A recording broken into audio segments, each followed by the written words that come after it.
नमस्कार, मैं प्रियांशु लाजस और आप देख रहे हैं न्यूज प्लस 21। आइए एक नजर डालते हैं देश विदेश में राज्य की दिन भर की 21 प्रमुख खबरों पर। नीतीश तेजस्वी ने राज्यपाल को समर्थन की चिट्ठी सौंपी। बोले, हमारे पास 7 पार्टियों के 164 विधायक। दिल्ली विधानसभा परिषद में कोरोना वॉरियर मेमोरियल का अनावरण किया गया। स्वामी प्रसाद मौर्य ने दिया था SUV में लगा विधानसभा सचिवालय का स्टिकर। श्रीकांत त्यागी। एनडीए के पक्ष में 2020 में दिए जनादेश के साथ विश्वासघात किया गया। बोले RCP सिंह। श्रीकांत त्यागी की मदद करने वाला नकुल भी गिरफ्तार किया गया। लालू यादव की छोटी बहू बन सकती है डिप्टी CM।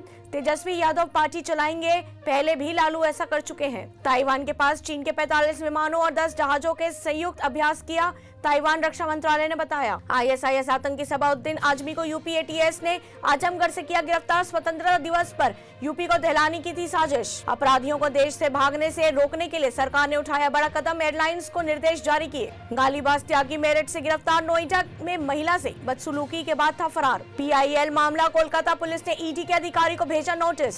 कोरोना संक्रमण बढ़ रहा है लेकिन घबराने की जरूरत नहीं, बोले अरविंद केजरीवाल। RTI के जरिए अधिकारियों का उत्पीड़न करने के मामले में 9 लोग प्रतिबंधित। दुबई से 1 किलो सोने की चेन पहनकर पहुंचा था दिल्ली, कस्टम ने किया गिरफ्तार।